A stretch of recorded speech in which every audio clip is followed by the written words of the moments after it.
Halo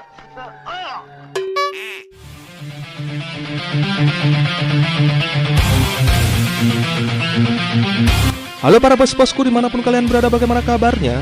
Kembali lagi bersama gua Felix di channel favorit tetangga kalian yang membahas film-film menegangkan dan pastinya bisa menemani kalian dalam rebahan setiap hari. Oke, sebelumnya gua mau berterima kasih terlebih dahulu buat kalian yang sudah mau meluangkan waktunya untuk bersuara dan memilih Jackie Chan di dalam pilihan tersebut. Akan tetapi untuk kesempatan kali ini gua tidak akan merangkum film Jackie Chan karena gua menemukan satu film yang cukup menarik dan pastinya akan membuat kalian ger dalam menontonnya.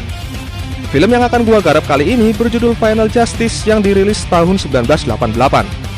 Dibintangi Danny Lee serta Stephen Chow, film akan berkisah pada seseorang anggota kepolisian yang menyelamatkan manusia pengangguran dari rentetan kasus yang tidak ia lakukan, di mana hal tersebut bisa terjadi lantaran si pengangguran itu berada dalam circle para perampok.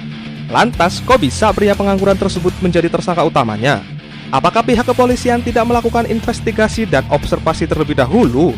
Tanpa banyak mengeluarkan teori-teori gila, mari kita masuk langsung ke alur ceritanya.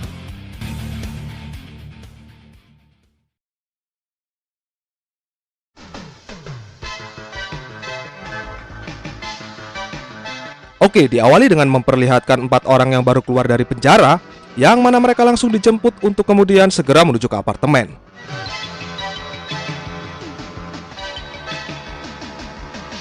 Diketahui masing-masing dari mereka bernama Jude, Stam, Bull, dan Chicken.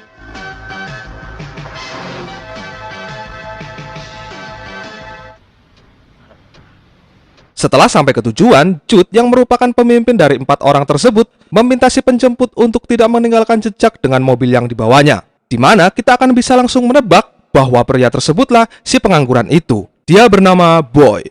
Boy sendiri sudah sering dimintai bantuan oleh keempat orang tersebut di masa lalu, yang mana bantuan tersebut ialah Boy harus menyediakan mobil untuk keempat orang itu sebagai media mereka dalam melakukan aksi perampokan. Nah, karena status Boy seorang pengangguran tanpa tanda jasa dan tidak mungkin bisa membeli mobil, maka dari itu Boy memanfaatkan keahliannya dengan cara mencuri. Adegan langsung berpindah ke kantor polisi di mana terlihat mereka kedatangan seorang inspektur baru yang bernama Inspektur Lu. Yang ini orangnya. Beliau adalah orang yang sangat tegas dan berwibawa, namun terkadang sering mengambil keputusan sepihak tanpa mau mendengarkan informasi lebih lanjut yang diberikan anak buahnya. Selain itu, ia juga sangat perfeksionis terhadap pekerjaannya, di mana hal itu dibuktikan ketika ia mengetahui salah satu anak buahnya sudah 3 hari tak terlihat di kantor. Ia pun segera memerintahkan anak buah lainnya agar segera menghubungi orang yang bersangkutan dan menyuruhnya agar menemui inspektur di ruangannya. Dan orang yang dimaksud tersebut adalah Sersan Chan. Dia adalah orang yang berjiwa kepahlawanan dan cenderung memikirkan keadilan bagi setiap manusia. Terlebih, dalam menyelesaikan suatu kasus, ia akan sangat detail dalam menjalankannya. Atas dasar itu, ia lebih memilih menghabiskan waktu dengan bertindak ketimbang berdiam diri di kantor dan menunggu tanggal uang gajiannya turun. Di mana ungkapan yang tadi sudah saya sebutkan langsung dibuktikan olehnya tatkala ia berhasil menangkap 3 sekawan yang membawa kabur sebuah truk kontainer dengan bermuatan sepeda motor.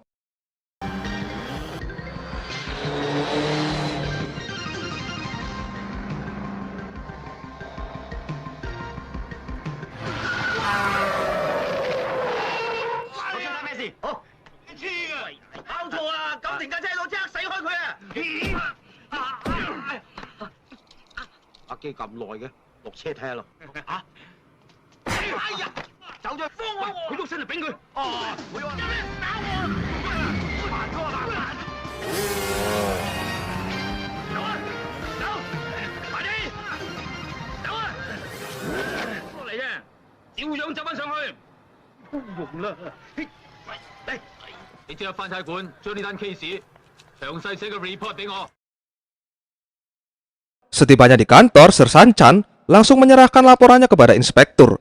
Namun inspektur yang melihat tulisannya jelek meminta Sersan Chan agar menulis ulang laporan tersebut. Di sini inspektur juga meminta Sersan Chan agar lebih disiplin dan mematuhi semua perintahnya. Terlebih, dalam masalah kehadiran, inspektur sangat mewajibkan Sersan Chan untuk lebih disiplin lagi. Akan tetapi, Sersan Chan tetap menganggap bahwa apa yang ia lakukan dengan menghabiskan waktu di lapangan itu adalah sebuah tindakan yang benar. Mendengar hal itu, inspektur pun semakin dibuat marah dan ia tak segan-segan akan memindahkan tugas Sersan Chan jikalau masih terus membantah. Singkat cerita, malam pun tiba. Boy kembali mendapatkan pekerjaan dari Jude untuk mencarikan sebuah mobil dan meminta Boy untuk bergerak cepat jika ingin mendapat bayaran yang besar. Dengan cepat, Boy pun langsung mencari mobil tersebut lalu bergegas melakukan COD-an.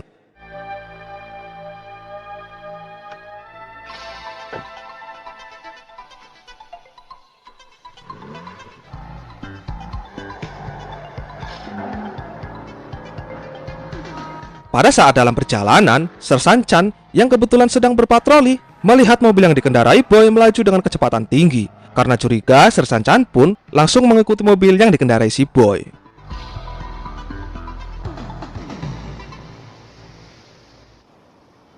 Sesampainya di lokasi, Sersan Chan pun langsung menelpon kantor pusat dan meminta anggotanya untuk mengecek nomor plat kendaraan dari mobil tersebut. Di saat itu, tak lama berselang para perampok tiba dan segera membawa mobilnya pergi.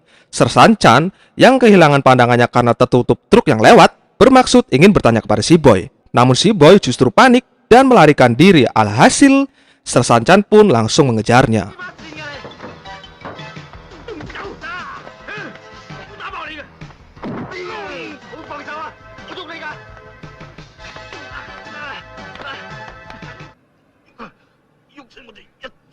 Melihat tindakan yang dilakukan Boy, Sersan Chan pun semakin curiga dan terpaksa membawa Boy ke kantor polisi. Di satu sisi, Jude dan ketiga rekannya langsung melancarkan aksi pertamanya dengan merampok tempat perjudian yang berada di suatu wilayah, di mana terlihat Chicken sudah berada di lokasi terlebih dahulu untuk menggambarkan situasi dan kondisi. Setelah siap, aksi pun dimulai.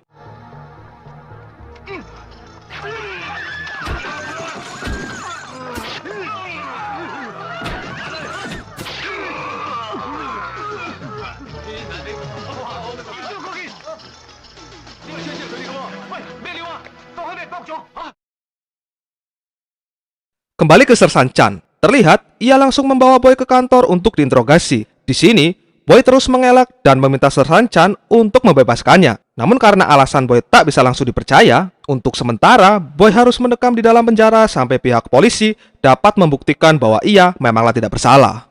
Setelah itu, Sersan Chan langsung bertugas kembali untuk menyelidiki tempat kejadian perkara dari perampokan yang terjadi di tempat perjudian, di mana Sersan Chan langsung menemukan titik terang dari identitas para perampok tatkala ia melihat mobil yang dibawa Boy terdapat di lokasi. Sersan Chan langsung mengambil kesimpulan bahwa ini ada kaitannya dengan Boy. Keesokan harinya, adegan berlanjut kembali ke kantor polisi di mana Sersan Chan menginformasikan bahwa si Boy memiliki keterkaitan dengan komplotan perampok semalam. Dan lucunya, belum saja melakukan investigasi lebih lanjut untuk memastikan kebenaran, inspektur langsung menetapkan bahwa si Boy adalah pelaku pencurian mobil, perampokan, dan pembunuhan. Alhasil, dengan cepat, Sersan Chan pun langsung menemui si Boy lalu membawanya keluar, dan di situ Sersan Chan memberitahu ke si Boy atas tuduhan yang dilimpahkan kepadanya. Si Boy diminta untuk memberitahu siapa pelakunya jika ingin bebas dari tuntutan. Awalnya si Boy masih ragu antara berani atau tidak. Namun karena ini sudah menyangkut keselamatan dirinya, Boy pun akhirnya mau menunjukkan tempat tinggal mereka.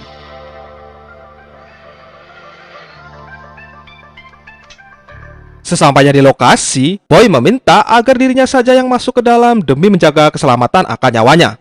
Sersan pun setuju dan meminta kedua anak buahnya untuk berjaga di luar, sementara ia akan mengikuti si Boy dari belakang.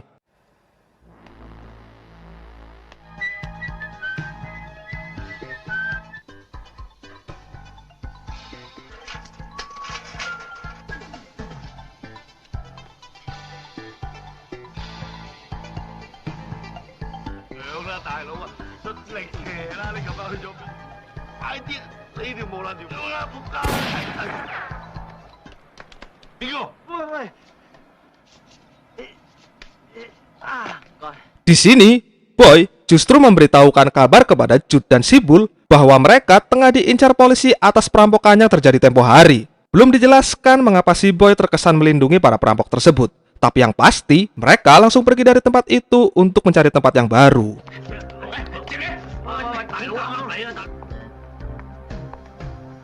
Saat sampai di bawah, ketegangan pun nampak terlihat dari wajah si Boy tatkala kedua anak buah Sersan Chan perlahan mendekat ke arahnya. Namun, ketegangannya terselamatkan dan digantikan dengan aksi baku tembak yang terjadi bukan antara polisi melawan perampok, melainkan dari pihak CEO tempat perjudian yang sudah mengetahui identitas dari Jude dan komplotannya.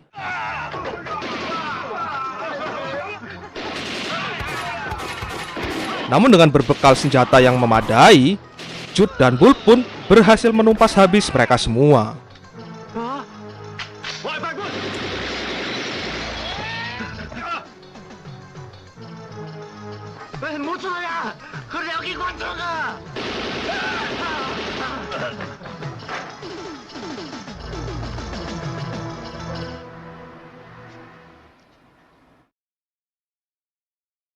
Atas kejadian barusan, si Boy semakin terpojok dengan ditambahkannya satu tuntutan baru.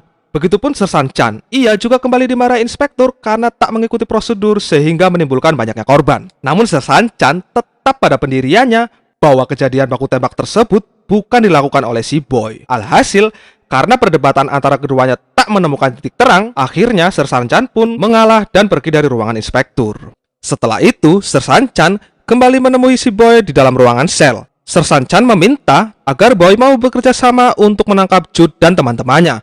Karena jika tidak, maka Boy akan dihukum mati atas semua tuntutan yang ditujukan kepadanya. Dan disinilah Boy memberitahu alasannya mengapa ia terkesan melindungi para perampok tersebut, di mana Boy sudah menganggap mereka sebagai teman yang sering menolongnya di kala susah. Boy tak ingin pertemanan dan satu-satunya ladang pencariannya hilang. Itu sebabnya ia bimbang tatkala harus maju atau mundur. Tetapi karena situasinya sudah semakin rumit, akhirnya Boy pun pasrah dan siap bekerja sama dengan Sersan Chan.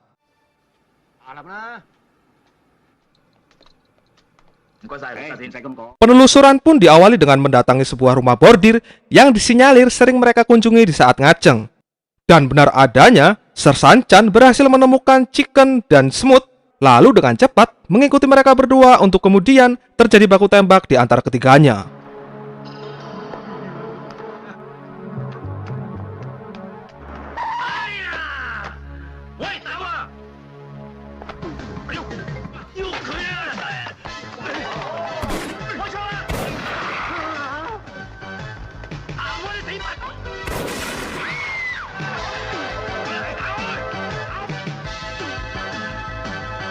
Dari aksi baku tembak tadi, nyawa Smooth tak berhasil diselamatkan akibat kecerobohan yang dibuat temannya sendiri, yang mana temannya merasa sok tahu dengan mengambil paksa peluru dari dalam perutnya. Alhasil anggota mereka pun hilang satu.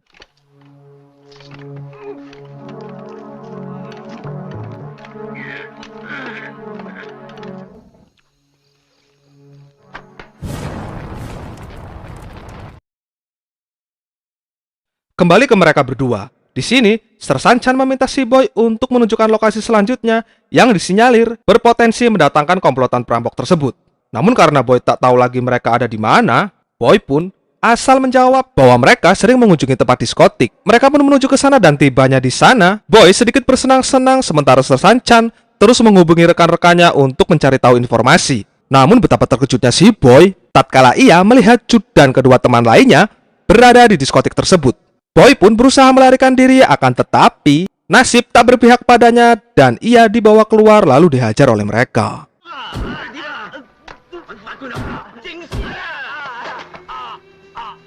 Di sini Boy pun terus meyakinkan mereka berdua bahwa ia tak menjadi informan bagi polisi dan ia tetap memihak pada mereka. Namun alasan Boy tetap tak didengar sampai akhirnya Jude datang dan mempercayai kesetiaan si Boy. Lalu setelah itu, Boy kembali diberi tugas dengan harus membawakan sebuah mobil pada saat esok hari tiba.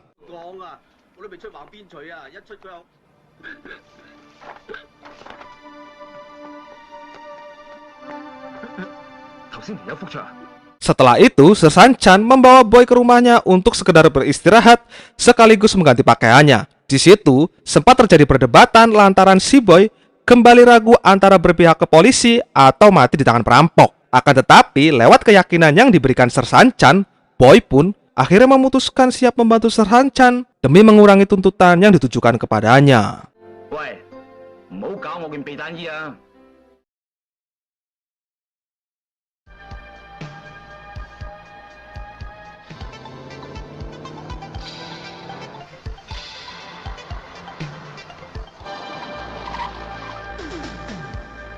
Tibalah waktu di mana aksi perampokan segera dimulai. Sersan Chan pun langsung menelpon rekan-rekannya agar segera datang ke lokasi dengan membawa pasukan yang siap bertempur. Sersan Chan juga berpesan agar jangan memberitahu inspektur supaya misi ini tidak tertunda dan berhasil menangkap mereka semua. Namun baru saja ingin melangkah, inspektur sudah diberitahu oleh salah satu anak buahnya dan mau tidak mau inspektur pun ikut terjun ke lapangan.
Di scene akhir, terlihat Sersan Chan pun sangat bersedih ketika mengetahui si Boy tertembak dan tak sadarkan diri. Namun ternyata si Boy sudah menggunakan rompi anti peluru milik Sersan Chan yang diambil diam-diam tadi malam. Alhasil, Boy pun selamat dan mereka resmi menjadi teman setelah Boy menyelesaikan hukumannya nanti. Tamat. Oke, secara alur tidak begitu action banget, dimana ya adegan bertarungnya tidak ada, baku tembak juga tidak barbar. Namun kalau menurut gua sih ini lebih terkesan real sih. Ya yang jelas di luar itu semua, yang menarik dari film ini adalah pesan yang disampaikan lewat beberapa scene di dalamnya. Seperti contohnya, pihak inspektur yang terkesan lambat dalam bertindak padahal sudah mengetahui identitas dari para pelaku. Yang terjadi justru pihak-pihak terkait mementingkan keegoan semata akan sebuah prosedur pekerjaan yang terkesan kurang penting di saat yang genting.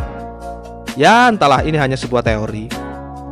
Sebenarnya kalau kalian mau nonton fullnya, banyak banget sih sarkas dan pesan-pesan tersembunyi yang disampaikan di film ini. Gua nggak mau banyak berteori, ntar takutnya malah salah ngemeng. Jadi kalau kalian punya teori dari film ini, silakan disampaikan di kolom komentar. Oke bos, mungkin sekian dulu untuk pembahasan kali ini. Next kita akan kembali ke jalur utama yaitu Jackie Chan ya. Karena ya sesuai voting kemarin, kebanyakan orang masih memilih film Jackie Chan gitu. Jadi ya besok kita kembali lagi ke Jackie Chan. Oke, thanks for watching. See you next video. Peace always and see you again man.